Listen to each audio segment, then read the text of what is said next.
चाहे सती भकरी बहुरिया, चाहे सती भकरी बहुरिया, करनी पे कोई बहुए।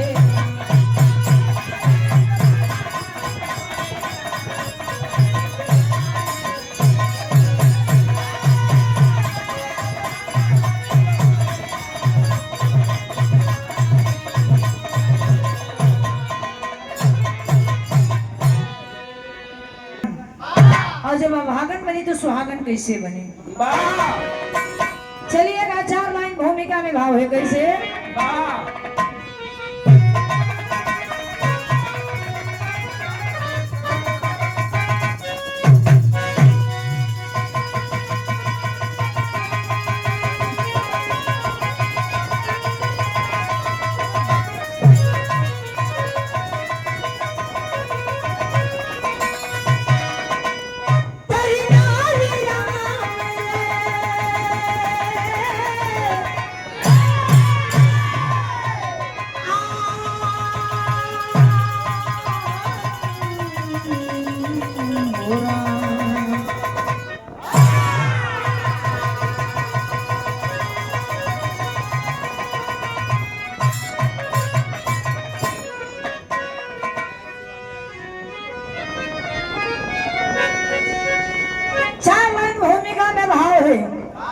कैसे बोली?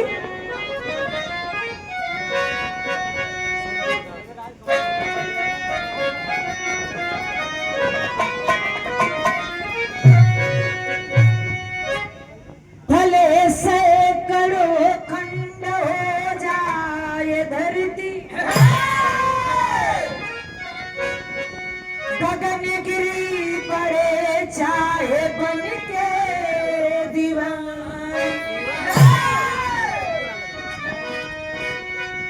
भले क्षीर सागरी में लग जाए आगी,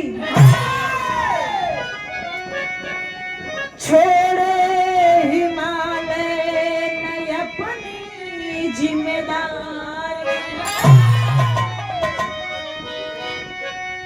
उगे भान पूरब से पश्चिम भले ही,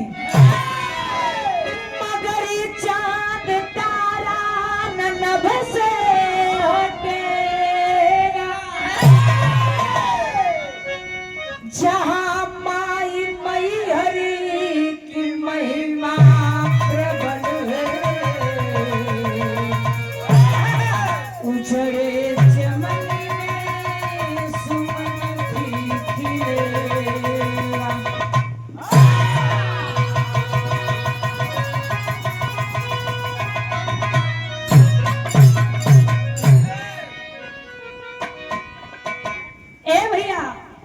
भूमिका एक जिम्मेदारी से उठल, भले सैकड़ों खंड हो जाए धरती, गगन गिर पड़े चाहे बन के दीवारी, भले क्षीर सागर में लग जाए आगी, छोड़े हिमालय नहीं अपनी जिम्मेदारी। जिम्मेदार आदमी वो होला आधी रात पछले पहर अगर आदमी जब भी याद करेला ओके हमेशा हाजिर होके के चाहे, जो जिम्मेदार आदमी होलन। अगर जी हाँ बोल देली कि नहीं यहाँ आवे कमरे में तो कुछ लोग बाड़ा, लेकिन कुछ लोग ऐसा बाड़ा ना मन मोर महुआ चित भूसौले चल जाइए मट्टी फूके घाटे पर तो कह दिया कि वही तनी से रामायण बजत रहो वही बजावे लगली हम, यही से फोन ना उठौली। कब अगर घरे अगर सवेरे उवेरे फोन करबा तो यहाँ की 5 चला से पहले फोन उठी, मेरा रू फोन उठाई कहीं तुरंत तब घरमा से निकलना है। अब तो फोन करत करत मर जाएगा, फोन अगर आई बाद में अगर अबो कैलन तो ये कही हाँ कि हम माई के लिए आकर चल गली वहां तो नहीं हम चल गली केहू के लफड़ा में।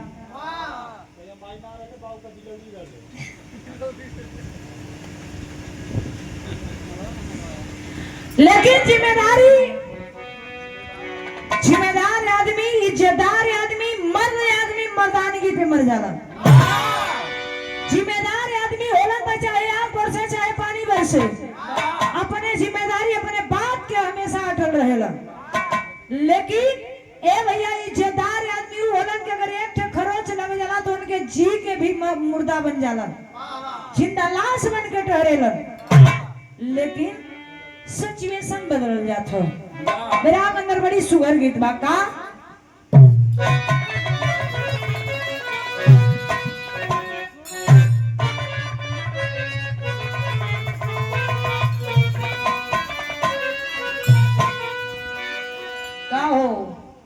तनी सुनी हा।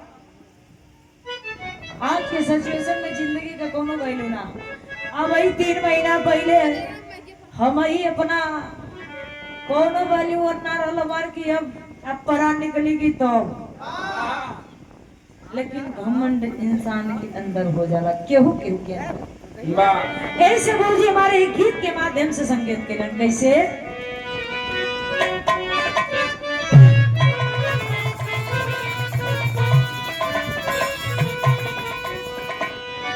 जिंदगी में क्या रहा, जिंदगी में क्या रहा, ओहे सास मर जाने के बाद।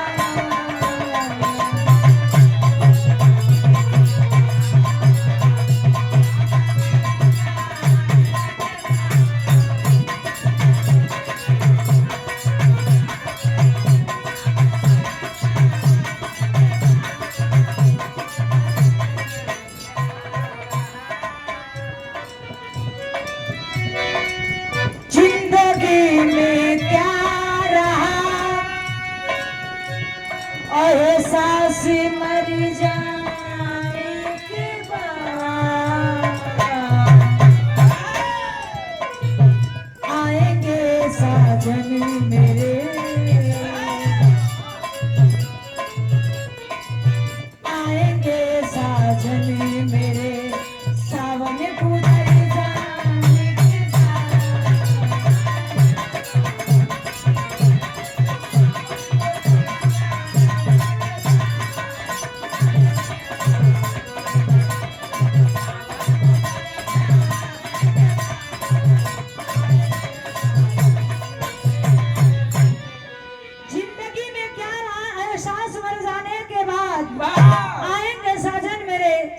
गुजर जाने के बाद। जिंदगी पानी के बुलबुला है, आज बोलो तनी कल न बोलो। आज हम यहाँ गावे आल बड़ी पर ये कुछ हो जाती है कि लास्ट विराह गोविंद से रहल।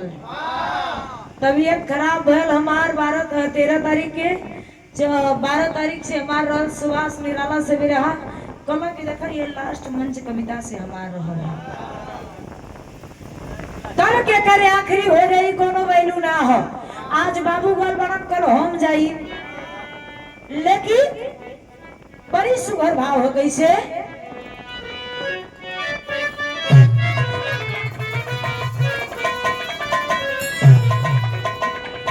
छवि तलक खिलता सुमनना, छवि तलक खिलता सुमनना, बागवा के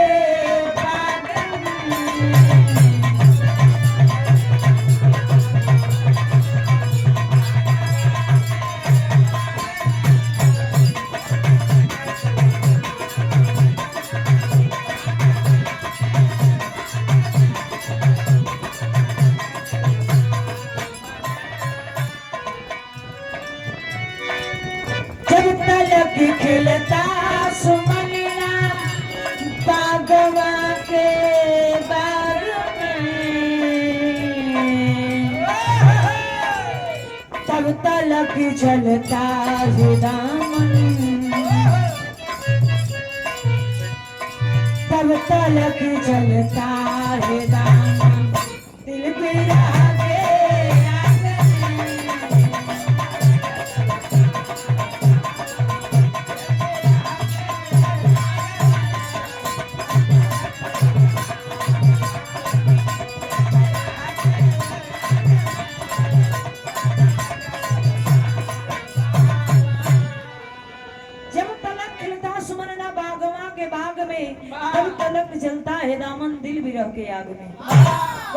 करिएगा, जिंदगी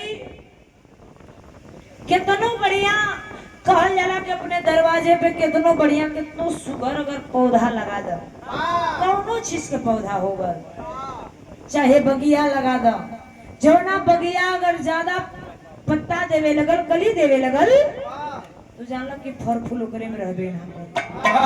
अगर फल फूल ना रही तो ओके लगावल अपने दरवाजे पर रखल एक राड है, ये अपने दरवाजे का शोभा बेकार करत है। वैसे ही औरत के जिंदगी होले, मेहरारू के जिंदगी उतने होले जब शादी ना होई लेला तो लोग ये करन अगल बगल से बाऊ माई बियाह करना या रखे रहना तो उनके तकलीफ ना होले, बगल वाले पड़ोसी के तकलीफ बोला करे फलाने का लड़कियां सियान हो गई, फलाने का लड़कियां सियान हो गई, शादी ना करत हुआ। और शादी के बाद 2-4 साल बाद अगर गोद में लड़का ना होलन तब वो लोग ताना मारेला। लेकिन कहानी हमें से शुरुआत है कैसे,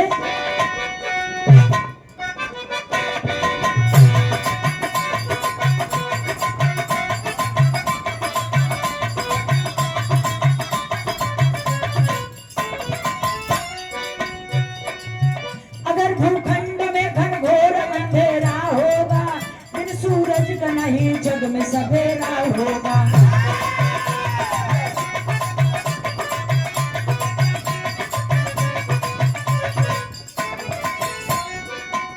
नगर सावंत के जग भूप चंद्रभान रहे, रानी मीनाक्षी संग मान और सम्मान रहे।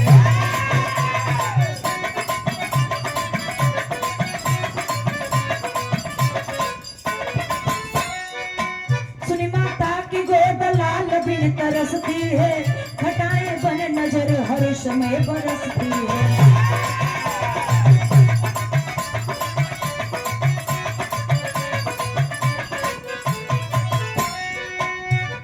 हरि की पूजा शरण रोज जाती है, बड़े सद्भाव से वो शीश को झुकाती है।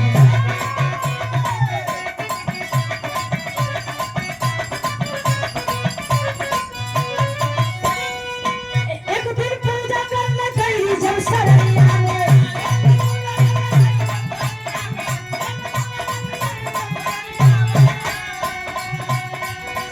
शीश वाली माता के चरणिया में,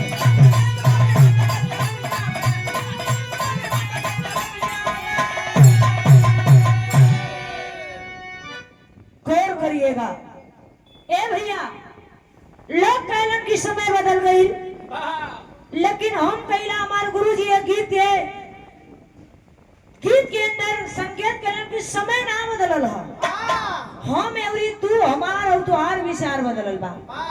अरे दिन होते बा, रात होते बा, बरसात होते बा, ठंडी पड़ते बा, लड़की लड़का गोद में होते बा, शादी विवाह होते बा, रात दिन मिला के 24 घंटा होता है बा।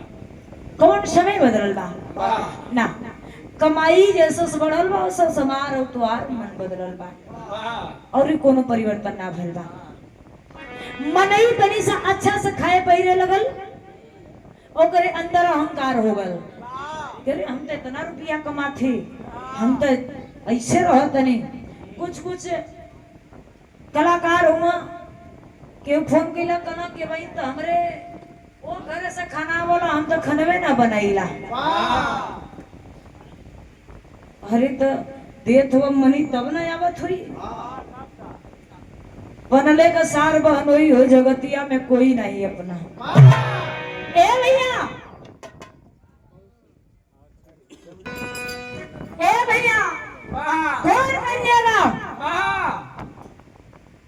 मध्य प्रदेश प्रांत जिला, मशहूर जिला, जाना जिला का नाम बताओ जाला मैहर, जेकर सुमिरन हमन दिनों रात के ली लजा, जिनके कृपा से स्वर में आवाज होगी, गले से आवाज निकले ले।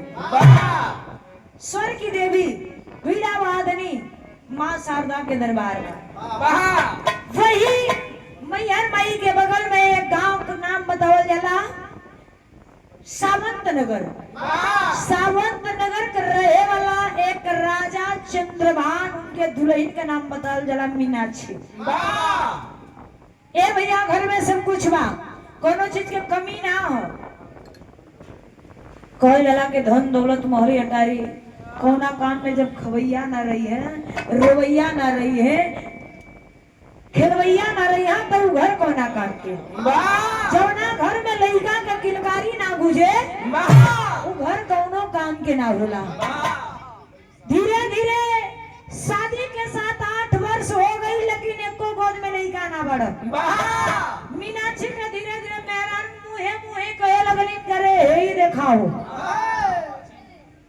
ई त बाधी नहीं आई, इन करे तो गोद में लइके ना हो।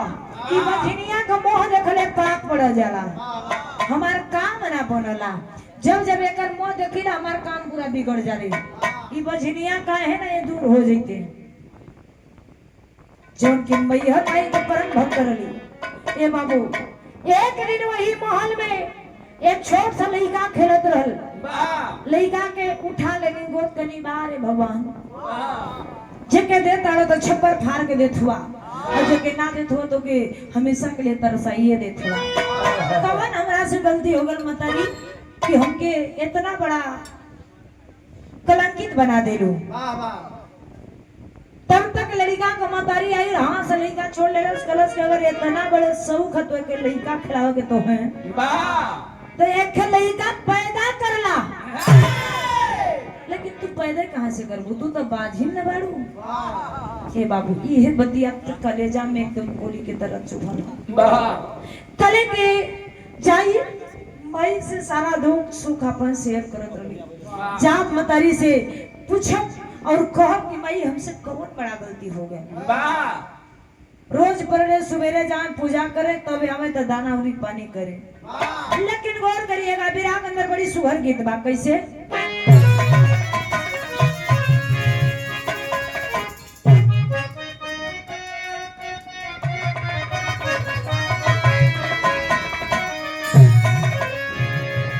बड़ा सुघर गीत हमारे गुरुजी स्वर्गीय रामदेव गुरुजी हमारे गाँव में। और बड़ा सुघर अल्लाह के गाँव पहले के मेहरारू में अब के मेहरारू बड़ा अंतर बा भैया। पहले के मेहरारू रानी देख बिता घूंघट कर रहे हैं और भसुर से परछाई न मिला में। परछाई छुआ जाए तो मिठाई खिलावे पड़े। अच्छा जवाना का पल्लू डाला तनी वो ना डाला तनी तो ससुराल में सूट पहना था पूरा कि भैया चलिए साथ में खाना खाएंगे, हम लोग थोड़ा लंच करेंगे, तो साथ में सब होखे लगल। लेकिन पहले के मेहरारू जब शादी होखे नैहर से ससुरा आवे तो मन में डर रहे। अब मन में डर में लड़किन के ना तो लड़कन के होखे लगल। पहले शादी पर जाए जब लगन पड़े तो लड़की रोवे। 1 महीना पहले से का बताई पता नहीं कैसन घर भर आदमी मिली है। और आजकल तो जब लगन पड़ा था तबे से लड़का सोचत हो का बताई दहेज में ड्रम न मिल जाओ, भराए न जाए, सिमेटो चाहिए। हाँ सिमेटो चाहिए। लेकिन पहले से अब से देखी पहले के गीत का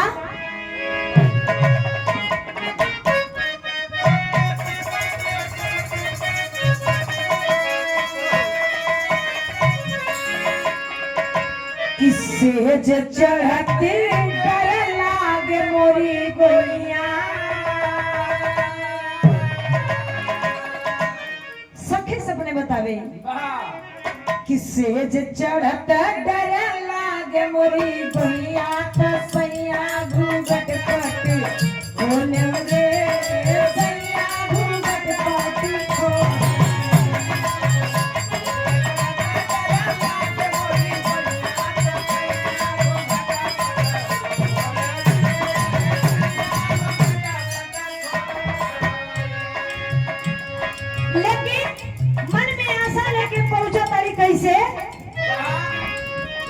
एक दिन मनवा में चिंता समाई, एक दिन मनवा में चिंता समाई तो मैहर सगनिया में कैली हो, मैहर सगनिया में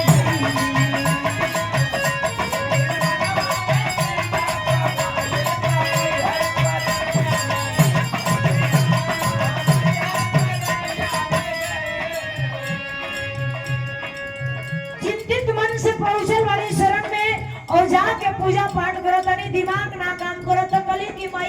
के बाद हम तोरे धाम में न आई, बाहर पूजा करे न आई। कली की मतारी हमें कोनो चीज की कमी ना हो। का करे बारी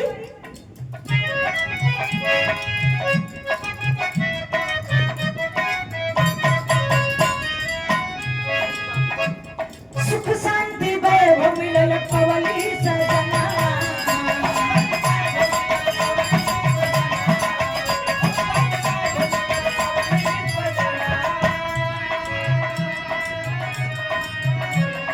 गोद सुना सान नाही भैले ललना।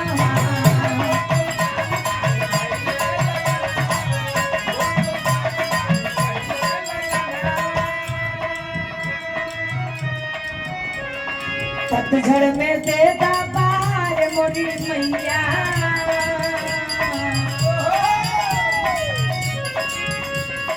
पतझड़ में देता बाहर मोरी मैया। दया सा लगा के हम ऐनी हो सरैया में।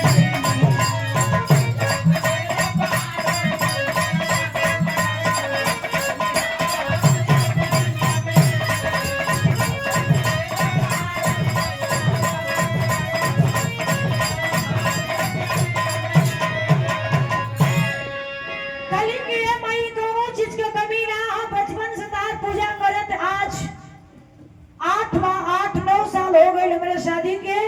लोग बाजिन बाजिन कह के पुकारे लन। आखिर मई कौन हमरा से कसूर भइल, कोनो हमरे भक्ति में कमी हो गई काहे अभी तक हमरे खुद में को खेले वाला ना दिलू। ए मतारी हमके कुछ चाहिए ना, बस ई जवन उजड़ल चमन बा, ई बगिया जवन की हमारा अंधेरा लौकत हो, ई उजाला बदे एक ठे लइका दे दे तू। ई महल में किलकारी घुस जात, लोगन के मुंहे ताला लग जात। कोनो चीज का कमी हमरे के माल अटारी धन दौलत सब तोरा दिया से सब कुछ बा। कमी बस एक ठे लइका हो जात तो हमार सब सपना पूरा हो जात। लेकिन ए मतारी अगर ना देबू तो जा तनी जाके ऐसा मन करत है कहीं डूब धस के मर जाए। लोगन का बात बर्दाश्त ना होखत हो। क्रोध में आके अच्छे बात कली कली की तेरे कृपा से है मैया, तेरे कृपा से है मैया। अगर लाल गोद में पाऊंगी शादी होगी फिर शीश काट लहू से तुझे नहलाऊंगी। अगर गोद में लड़का दे देबू तो ही लड़का अगर 20 साल को हो जाई वही लड़का का शादी करके लौटब, लड़का का शादी करके लौटब ओकर मुड़ी काट के ओकर लहू से तोरे चेहरा के धो दे हो। ये माई का प्रतिज्ञा है। कली की नहीं तो 1-2 महीना में कोनो खुशखबरी ना आई तो हम खुदे डूब धस के मर जाए। ए बाबू इतना तो कह के चल गई, लेकिन आगे का भाई बड़ी सुघर गीत बा।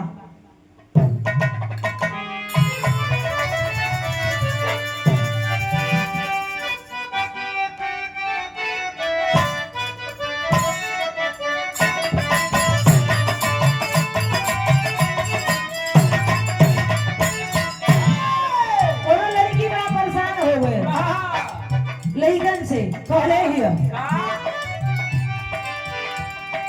सिनेमा में ये कही गो दिलवा हो मनवैया।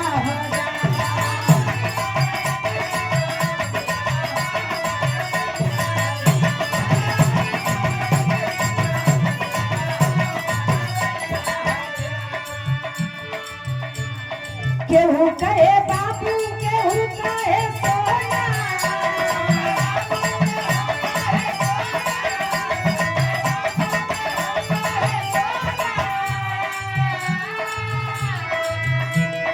बाहों में आजा लगी नहीं तोड़ना।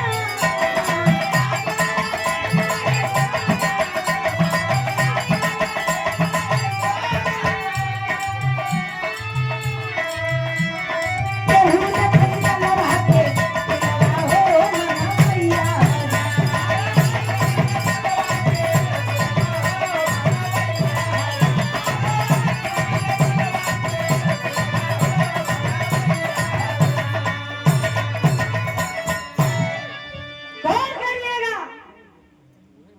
गीत लेकिन चौना समय का के तक मीनाक्षी चल गईली और जब चल गई मैहर माई कनी जा बड़ा भक्त अइलन और मनौती मान के चल गए वापस दोबारा ना अइलन अब तोहरा देखिए जाई जा तो और सपना पूर्ण हो जाई तो चलन वाली कैसे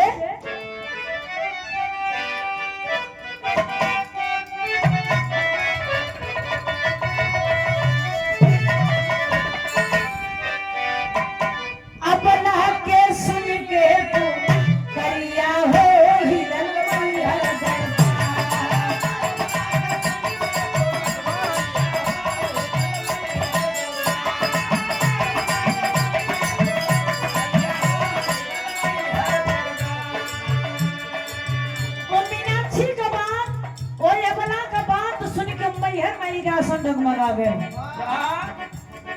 मूर्ति डगमगाल के जात और सपना पूर्ण हो जाई और जब घरे पहुंचल बाड़ी एक महीना बीतल दूसरा महीना में धीरे धीरे मीनाक्षी का पाँव भारी हो गया और जब मीनाक्षी का पाँव भारी भइल बा ए भैया धीरे धीरे समय बीतल बा लगन में चर्चा हो गई कि मीनाक्षी माँ बने वाला बाड़ी मीनाक्षी माँ बने वाला बाड़ी बारे में जाता उनका पुकार सुन लेला तो भइल का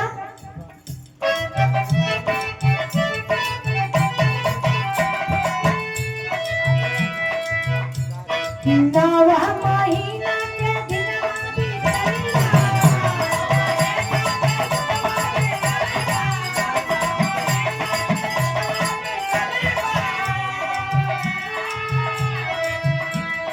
गदिया में सुगना सुमनवा खिललिया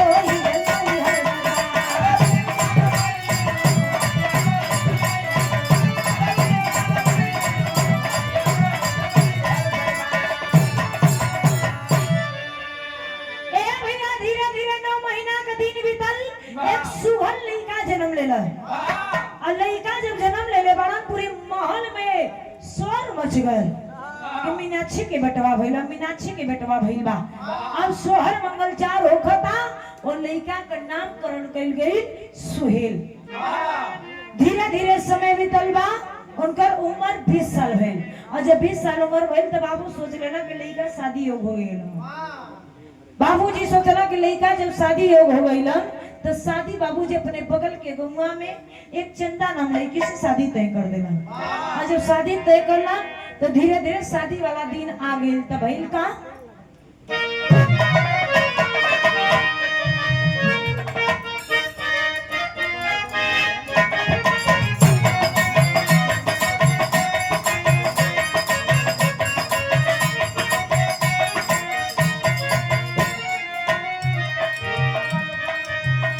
सोरठी का लाइन है जोगी बाबा लोग भोर के मेला में गाने कैसे गाना गुरुजी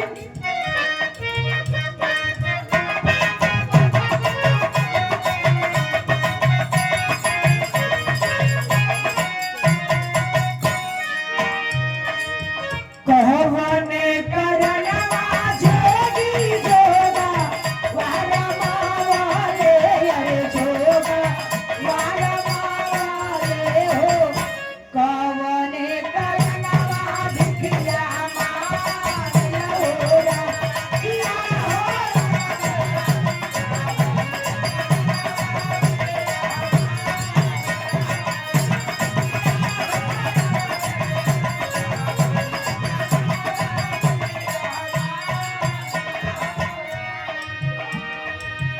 लेकिन गौर करिएगा ए भैया धीरे धीरे शादी वाला दिन आ गई सुहेल के सर पे सेहरा सजत हो सेहरा सजत हो भइल का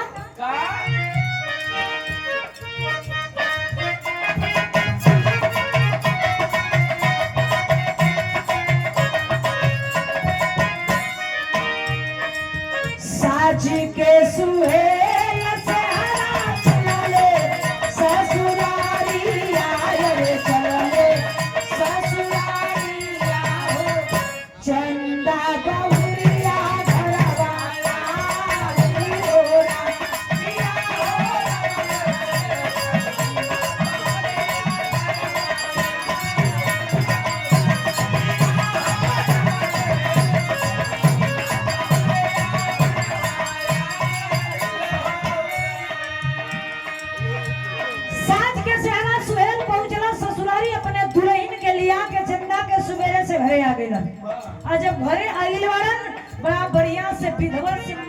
आरती का थाल सजा के बहू के बढ़िया से विधि विधान से घर में ले जाके बैठौले बाड़ी। ये भैया शादी विवाह वाला सब कुछ संपन्न हो गए, सब अपन नात रिश्तेदार अपने अपने सब हो गए। लेकिन वही बीच में माई के याद आई कौन जो 20 साल पहले मैहर माई के मनौती मन ले रही तो करत का बाड़ी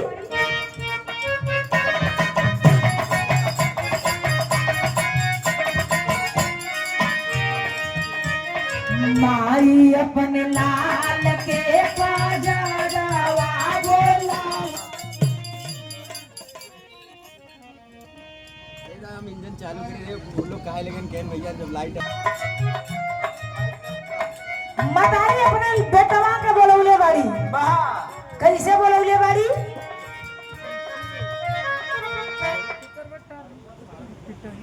माई के मनवा दिला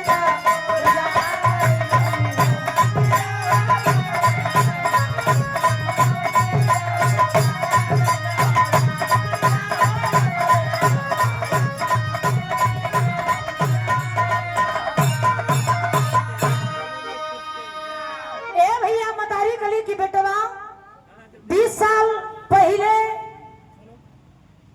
तू लोग कहू लोग जन गोदे में ना आइल जब हमार गोद अनहियार रहल लोग ताना मारत रहना बाजिन बाजिन करके बोलावत रहना।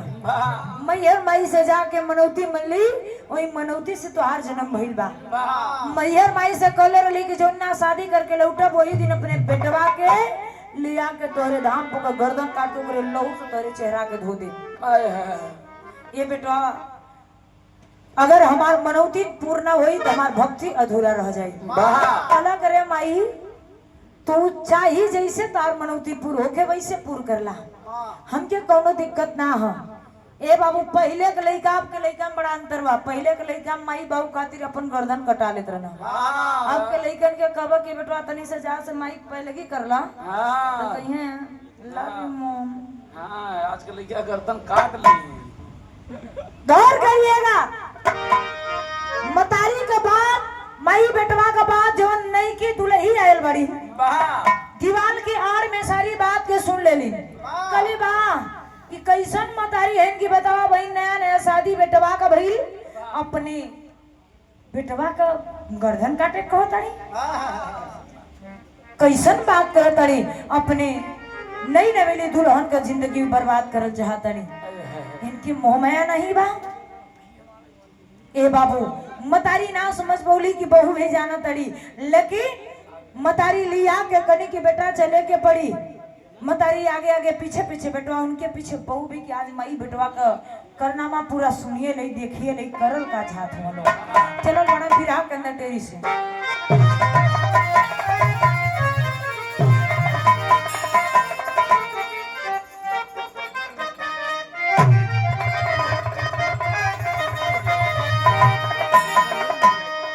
सनहिया वाली डोरी तोड़ के अरे सनहिया वाली डोरी सनहिया वाली डोरी तोड़ के लेके लाल के मैया चढ़ी धाम की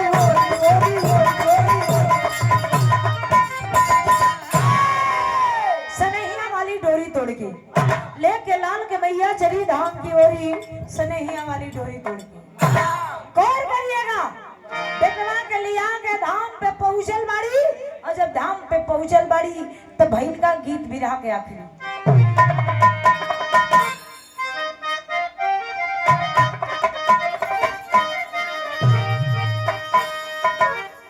कि पतरा हीरा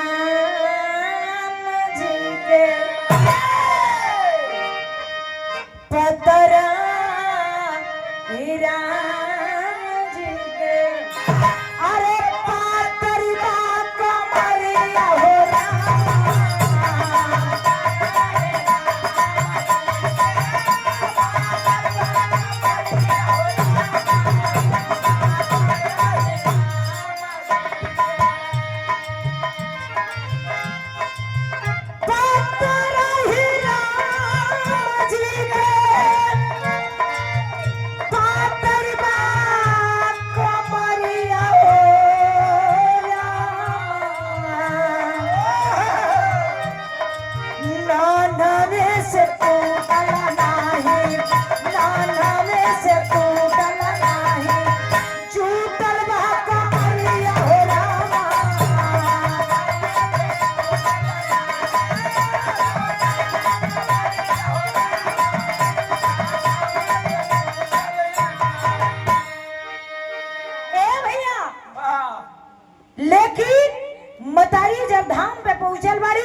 वही मूर्तिया के बगल में एक तलवार रखल बा।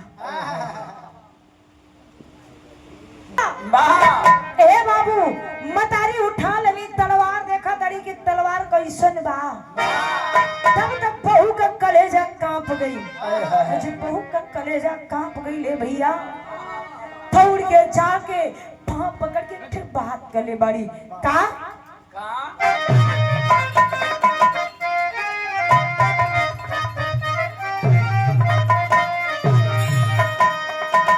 कि धाई के चरनिया रोवे,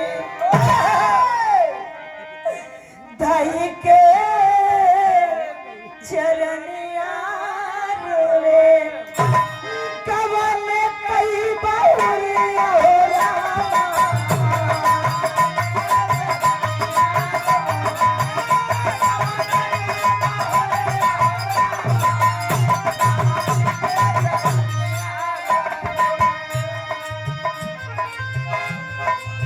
धाई के चरनिया रोवे, कवन कई बहुरिया हो रामा।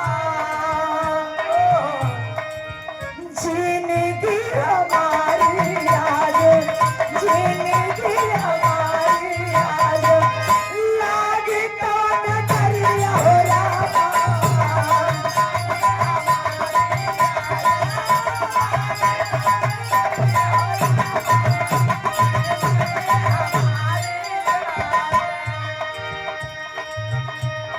हे बाबू मीनाक्षी रोवताड़ी, मीनाक्षी बहू चंदा रोवताड़ी।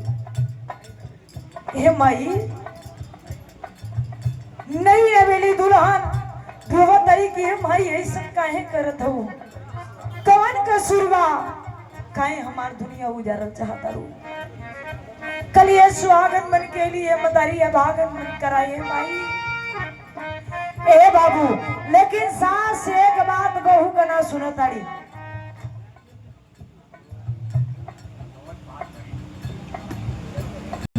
लेकिन एक बात माई ना सुनताड़ी हो, नई नवेली दुल्हन समझे में ना आवता, करी तो करी का। इशारा कर ले बारी अपने ऊपर, अपने श्रृंगार के ऊपर कि माई कम से कम माई हमार श्रृंगार तो देख के तनी मोहित हो जा। छोड़ दाइए माई, अपने पति के जान के भीख मांगत तड़ी। ए बाबू गजब करी, रोक एक ठे बात बड़ा गजब कहले बारी का।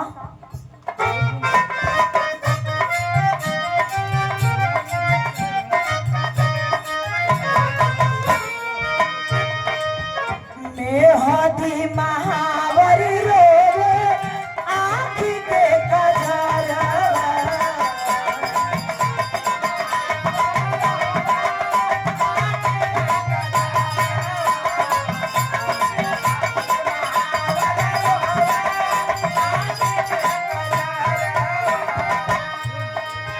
कोरी रे चुनरिया रोवे सेनुरा लीलारवा हो, सेनुरा लीलारवा।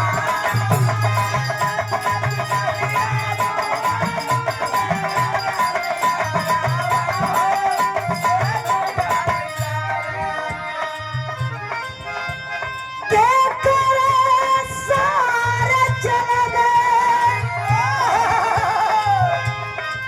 के करे सारे चले जीवन के डगरिया रे माई। भाई के चरनिया रोवे, भाई के चरनिया रोवे,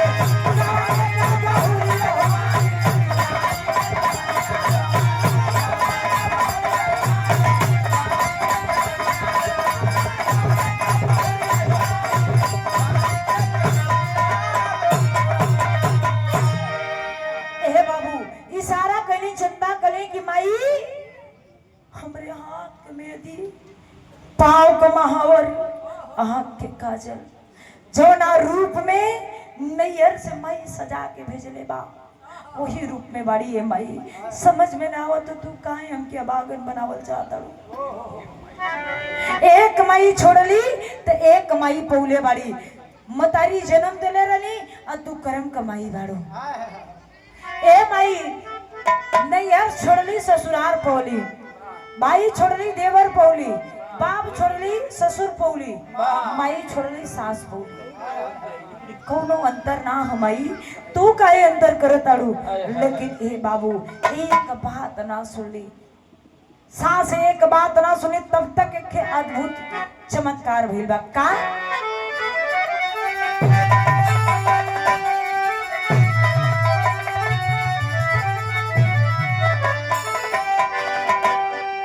अरे चमक उठा है अद्भुत सितारा माँ के मंदिर में अरे चमक उठा है अद्भुत सितारा माँ के मंदिर में फूल से छाती माँ